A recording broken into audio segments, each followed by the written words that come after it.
আপনি যদি অস্বীকার করেন তাহলে আমি প্রুফ সহকারে বের করে দেবো। আপনি যে বিয়া ছাড়া ছিলেন, আপনি যে বিয়ার শাদী ছাড়াই আজকে 11 দিন, আপনার জামাই গেছে আজকে 2 দিন, 19 দিন ছিলেন আমার বাসায় আপনার হাজবেন্ডকে নিয়ে। আপনি আমার কথা শোনেন, আমি বলি আপনি ভাই যে কাজটা আমার করছেন, আপনি কিসের ভাই হতে পারেন আমার, এটা বলেন। আপনি যেই কাজটা করছেন সেম একই কাজ তার বিয়া করাইলেন, তার মানে আপনি কি দালাল? আমাকে বুঝান। আপনি থাকছেন, আপনি অপরাধ করছেন আমার বাসাটা, এটা পুলিশের বাসা, সম্মান অনুযায়ী আমি মান সম্মানের দিকে তাকাই, কিচ্ছু বলি নাই, কাউকে বিষয়টা জানাই নাই, কোনো গার্জিয়ানকে জানাই নাই। এখন আপনি যে একটা অকারেন্স করছেন, আমি আপনাকে ক্ষমা দৃষ্টিকে দেখছি যে মানুষকেই ক্ষমা করে দেয়, কারণ আপনি তো সিনিয়র পারসন, আপনি তো জুনিয়র না। আপনি যে ভুলটা করছেন সেই একই আপনার রেফারেন্সে আরেকজনকে দিছেন, সেও যদি সত্যটা বলে আমি এই বাড়ির কেউ টের পাইব না।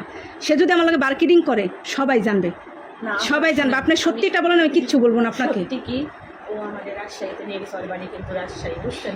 আমি তার সব ডিটেলসলি জানি। ওর বাড়ি রাজশাহী, আমাকে নিয়ে গেছে মানে যেখানে মানে কাজী অফিসে, আমার কাছে সাইন নিছে ঠিকই, কিন্তু আমার কাছে কাগজপত্র কিছু নাই। এই কারণে আমি প্রমাণ আমি দিবার পারবো না। আপনার বিয়েই হয় নাই, কিসের কাগজপত্রের কথা বলেন? জানি না, আমার কাছে একটা কাগজের উপরে আপনি একটা মেয়ে মানুষ, বিয়ের শাদী ছাড়া কিভাবে একটা পুরুষের সাথে ছিলেন আপনি এতদিন?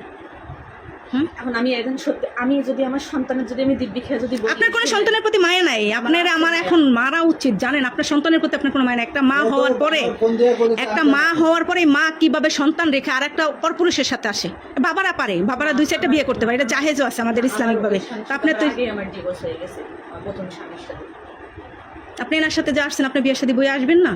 আর বিয়ের সাথে বইয়া থাকবেন না? আপনি আপনি আমার সাথে একটা মিথ্যা বললে না, আপনি বাঁচতে পারবেন না। বললাম না, আপনার আল্লাহ খোদা নাই, আপনি আমার সাথে একটা মিথ্যা বললে আপনি বাঁচতে পারবেন না। আপনি যদি একটা মিথ্যা বলছেন না, খোদার কসম আপনার আমি এই রুমেতে নোংরা করে বানাম। আমি যে কি করবো আপনার কোনো জানাই নেই আর ধারণাও নেই।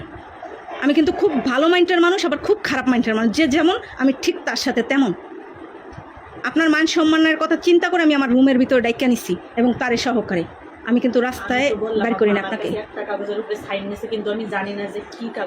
এটা আমার দেখার বিষয় না। সাইন আমি ওনার থেকেও রাখবো, ওইটা কোনো সাবজেক্ট না। কাজী অফিসে যাইতে হবে, বিয়ে করতে হবে, তারপর একটা পুরুষের সাথে থাকতে হবে। আপনি তো কোনোটাই করেন নাই, করছেন? তাহলে আপনি এই কাজটা যেন করছেন কেন? আমার কথা শুনেন, ওই যে আমি ওইটা ভাবছি যে ও তো আমার কাছে কাগজের মধ্যে সাইন নিছে, মানে ও বলছে যে আমার এখানে পরিচিত এক লোক আছে, তো আমি ভাবছি যে এখানে মনে হয় আপনার অন্য জায়গায় বিয়ে হয়েছে, আপনার সন্তান আছে, কয়টা আছে? ছেলে না মেয়ে? একটা ছেলে আছে। কত বছর বয়স? 5 বছর একটা ছেলে আছে। আপনি তো আর বাচ্চা না, বাচ্চা আপনি তো বাচ্চা না, কচি খুকিও না। আপনি একটা সংসার করে সংসারটাকে 5 বছরই আপনি সংসার করেন না, সংসার তো 6-7 বছর করছেন। নিম্নে তো 7 বছর করার পর একটা সন্তান 5 বছর আপনার আছে। 7 বছর সংসার করে আপনি যে বাজামা চুলটাই খাইতে পারেন না, এরকমটা কিন্তু না। আপনি যথেষ্ট মেধাবী এবং জ্ঞানী। আপনি যে কাজটা করছেন খুব খারাপ করছেন। এখন এই কাজে থেকে আমার রুমটার ভিতরে যে কাজগুলো করছেন, এখন আপনার কি শাস্তি দেওয়া উচিত? আপনি নিজেই বলেন, কি শাস্তি দেবো আপনাকে? আমার একটু কথা দিবেন? আপনি কি বলবেন? আপনার তো লজ্জা থাকলে আপনি কথা বলাই উচিত না। আমি তারপরে বলবো। আপনি তো নির্লজ্জ, বলেন আপনি কি বলবেন? এর যেদিন আসছে বলছি, আমি সামনে জিজ্ঞেস করি, বলার পরে আমরা বলবো যে ভাই 2-3 দিন গেলে আপনার মেনু যে সাইবুল আমার সাথে যে লোকটা আসলে প্রথম মোটা করে দুদিন আসলাম না প্রথম দিন, আপনি ছিলেন না, কয়ের নিয়ে আমরা কাজী অফিসে যান। এর কথা কিন্তু সামনে এসে জিজ্ঞেস করি। সে বলছিল আপনাকে কাজী অফিসে যাওয়ার কথা? হ্যাঁ বলেন। কথা বলি যে 2 দিন গেল 3 দিন গেল, কিন্তু আমার একদিনও আমার কাছে গেলি না যে ভাই আমি যে কাজী অফিসে যাওয়ার কথা, কোন কাজী অফিসে যাবো কি ভালো, কিন্তু আমার কিন্তু আমার বলেও নেই, বলে নাই। এখন আমি পরে যখন দেখতেছি যে না এদের বাসায় তো আমি আসি না, ইদানিং কালকে আজকে আসি আমি। আপনি তো ব্যাপারটা সবই জানেন। সবে যাই না তো আমি, আপনিও তো আমাকে বলেন না, আপনি তো আমাকে বলেন না। কথা আমি সমাধান করার জন্য তো জিনিসটা কইছি, 1000বার কইছি যে এইভাবে কিন্তু একটা মেন হচ্ছে তার ইজ্জত, সেটাই যদি নিলাম হয়ে যায় সে মেয়ে বাঁচতে এর তো মান ইজ্জতের কোনো ভয় নেই। কেমনে কেমনে কেমনে ওদের চলতেছে। রনি যায়, রনি কই, ও মাথায় কিছু নিচ্ছে না।